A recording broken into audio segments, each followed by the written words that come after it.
Unified 911, anong matutulong namin sa'yo? Anya ti maitulong mi ken kapo. Anong may tatabang ko sa Unsay imo? akong ikatabang nimo? Ngini makadabang na misal ka no. Sa anumang wika o dialekto, may tulong na darating sa iyo.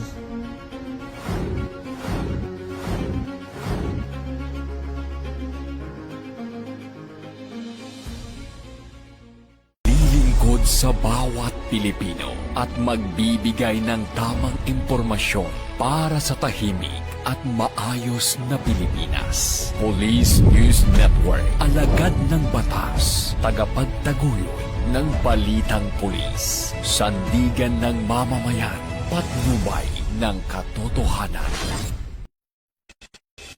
La Campo Crame, maghahatid ng pinakahuling kaganapan at nagbabagang balita. Ito ang PNN Police News Network.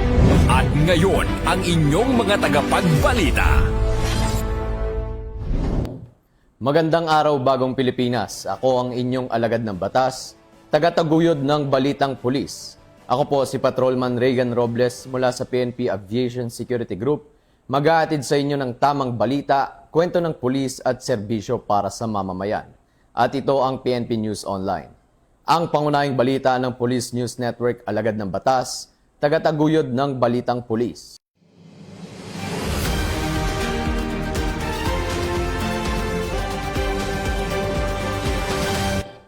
Narito ang mga balitang hatid ng ating PNN correspondents mula sa iba't ibang panig ng bansa.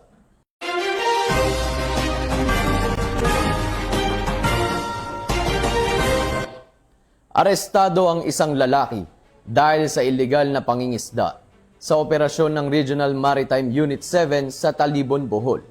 Patrolman Jonathan Senya magbabalita.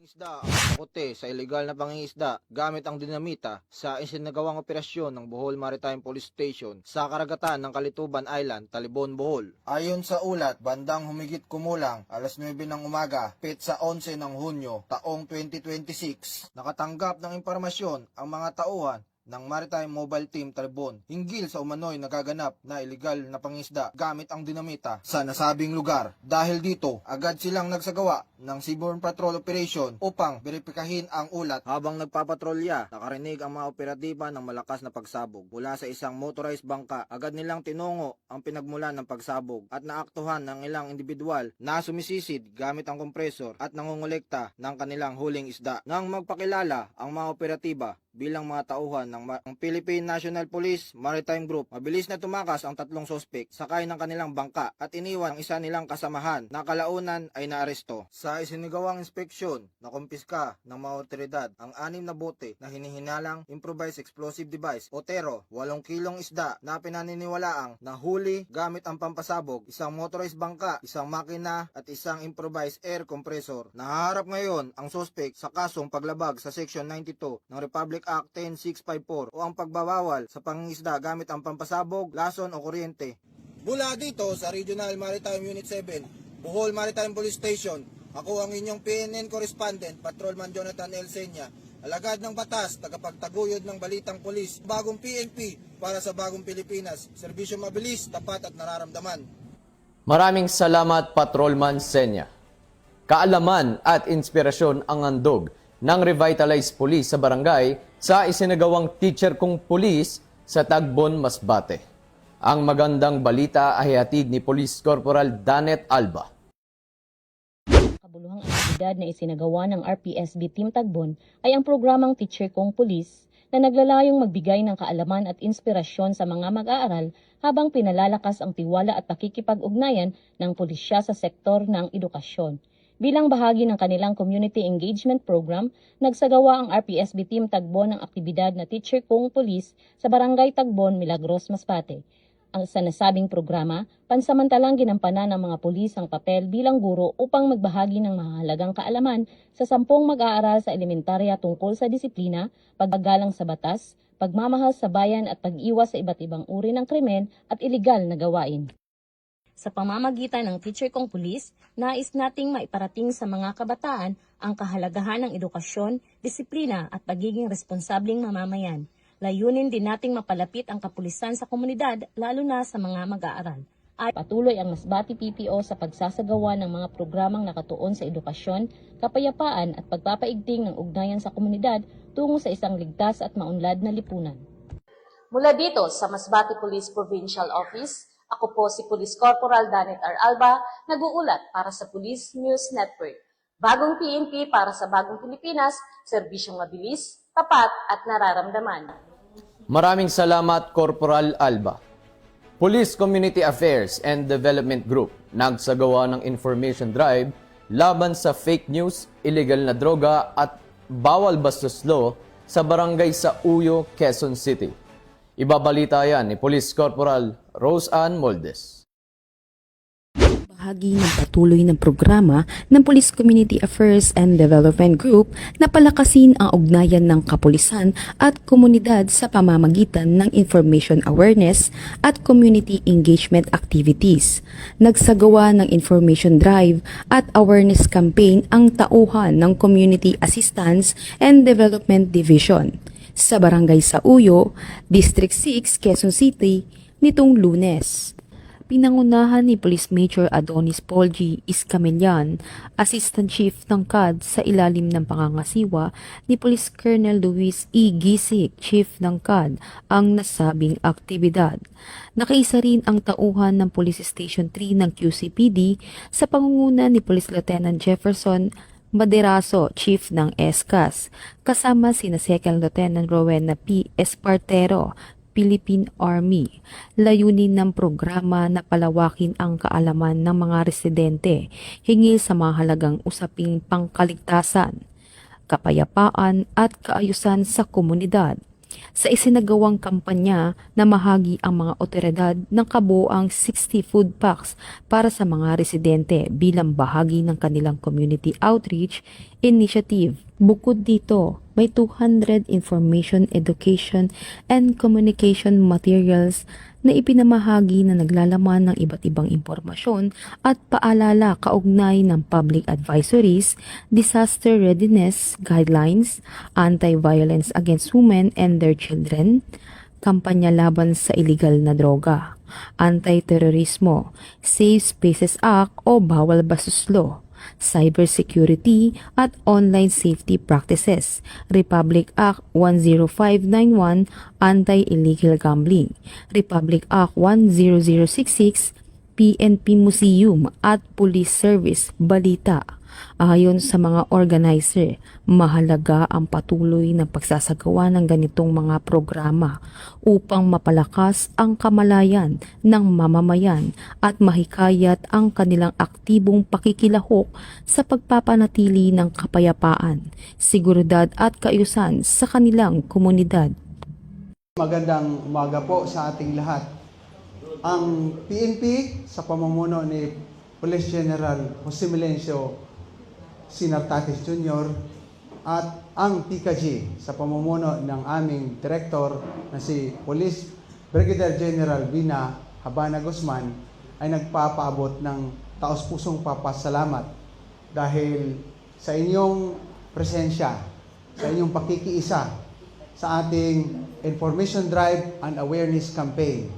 Dahil kung wala kayo, ang ating activity ay hindi magiging matagumpay. At lalong-lalo na rin po sa aking mga kasama, sa PNP, sa AFP, at sa ating resource speakers. At dito ating nakikita rin na tayo ay may malaking bahagi, lalong-lalo na sa kamalayan at kaalaman sa realidad ngayon sa West Philippine Sea. So, dito na po nagtatapos ang ating program at maraming salamat sa ating mga. Patuloy namang hinihikayat ng PNP ang publiko na makiisa sa mga programa ng kapulisan at maging mapagmatsyag upang mapanatili ang isang ligtas at maayos na pamayanan. Mula dito sa Barangay sa Uyo, Quezon City, ako po ang inyong PNN correspondent, Police Corporal Rose Ann Moldes, alagad ng batas, tagataguyod ng Balitang Pulis. Maraming salamat, Corporal Moldes. Arestado ang isang 28 anyos na lalaki matapos ang isang anti-illegal drug operation ng Philippine National Police at Philippine Drug Enforcement Agency sa Pinukpok, Kaligan. 68,000 pesos na halaga ng ininalang shabu, kumpiskado. Police Staff Sergeant Precious May Donaal sa report. 8 anyos na lalaki na naitala bilang street-level individual ang naaresto sa isinagawang bypass operation sa Barangay Katampugan, Pinukpok, Kalinga. Nahuli ang suspect matapos nitong magbenta ng 9 na sachet ng pinaghihinalaang shabu na may kabuoang timbang na 1 gramo at tinatayang may standard drug price na 68,000 pesos. Na-recover din mula sa kanya ang isang bukas na sachet na naglalaman ng mga bakas ng pinaghihinalaang shabu. Naging matagumpay ang operasyon sa pamamagitan ng koordinasyon at pagtutulungan ng mga operatiba mula sa Pinukpok Municipal Police Station, Philippine Drug Enforcement Unit at Provincial Intelligence Unit ng Kalinga Police Provincial Office, 1st Kalinga Provincial Mobile Force Company, Regional Mobile Force Battalion 15 at Philippine Drug Enforcement Agency ng Kalinga. Ang suspect at ang mga nakumpiskang ebidensya ay dinala sa kustudiya ng Pinukpok Municipal Police Station para sa kaukulang dokumentasyon at wastong disposisyon. Nahaharap ang suspect sa kasong paglabag sa Republic Act 9165 o ang Comprehensive Dangerous Drugs Act of 2002. Muling pinagtibay ng Kalinga Police Provincial Office ang kanilang layunin na patuloy na magsasagawa ng mas pinaigting na operasyon laban sa iligal na droga upang mapanatili ang kapayapaan, kaayusan at kaligtasan ng mamamayan sa lalawigan. Mula dito sa Tabuk City, Kalinga, ako ang iyong Police News Network Correspondent, Police Staff Sergeant Precious May Donaal, alagad ng batas, tagataguyod ng balitang pulis. Salamat Staff Sergeant Donaal. 2 individual ang naaresto matapos mahulihan ng smuggled na sigarilyo na nagkakahalaga ng 2.6 million pesos sa checkpoint operation ng mga otoridad sa Pigkawayan, Cotabato. Yan ang balitang hatid ni Police Corporal Bernadette Camino. Ang naaresto matapos masabat ng mga otoridad ang tinatayang mahigit 2,600,000 na halaga ng smuggled at illegal na sigarilyo sa isinagawang checkpoint at hot pursuit operation sa bayan ng Pigkawayan, Cotabato.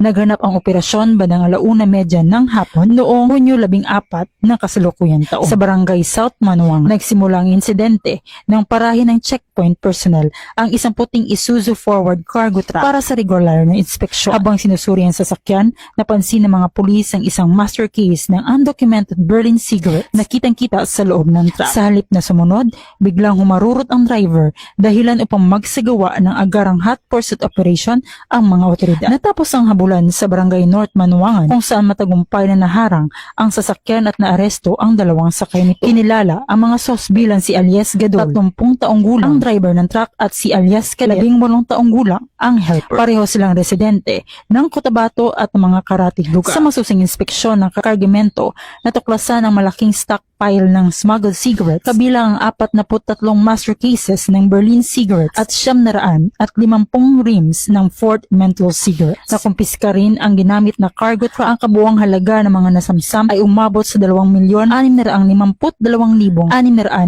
piso. Isinagawa ang inventory at evidence marking sa presensya ng barangay officials at kinatawan ng Bureau of Customs upang matiyak ang maayos at transparent na dokumentasyon ng ebidensya. Pinuri naman ni Police Brigadier General Alan B. Manibog, Acting Regional Director ng PRO 12, ang operating units dahil sa mabilis at epektibong operasyon. Binigyan diin niya na patuloy ang pinaigting na kampanya laban sa smuggling at iba pang kontrabando upang maprotektahan ang ekonomiya at mapanatili ang kaayusan. Mula dito sa Cotabato Police Provincial Office, ako po si Police Corporal Bernadette Himalaya Camino, nag-uulat mula sa Police News Network. Bagong PNP para sa bagong Pilipinas, serbisyong mabilis, tapat at nararamdaman.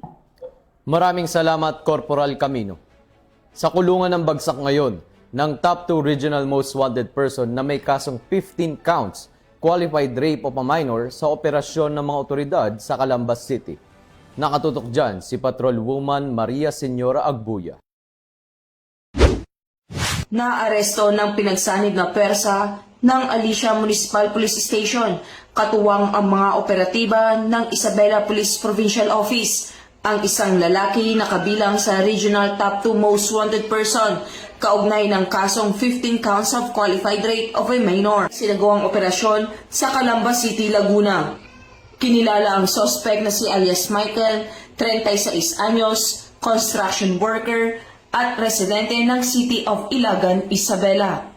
Ang pagkakaaresto ay sinagawa sa bisa ng warrant of arrest na inilabas ng Regional Trial Court Branch 18, Ilagan City, Isabela noong Disyembre 19, 2025 para sa nasabing kaso.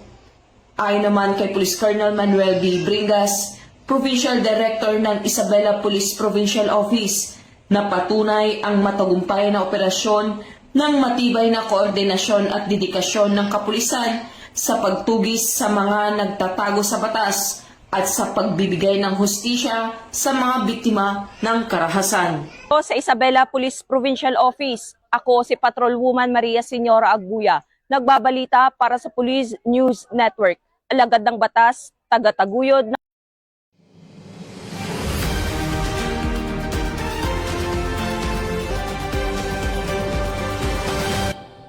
Maraming salamat, Patrolwoman Agbuya.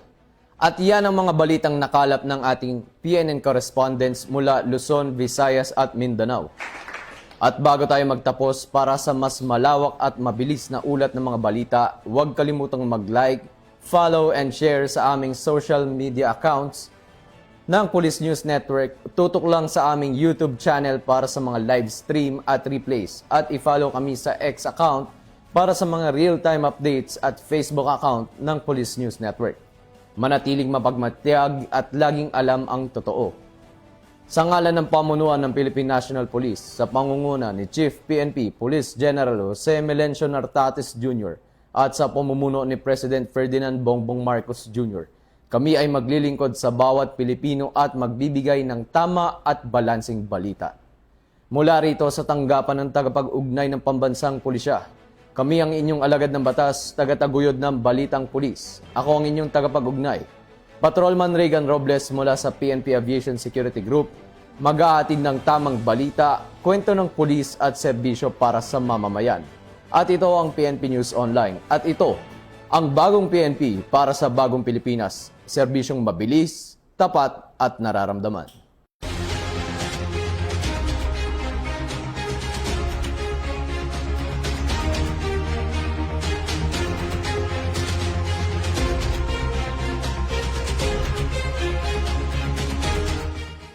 Police News Network, alagad ng batas, tagapagtaguyod ng balitang pulis.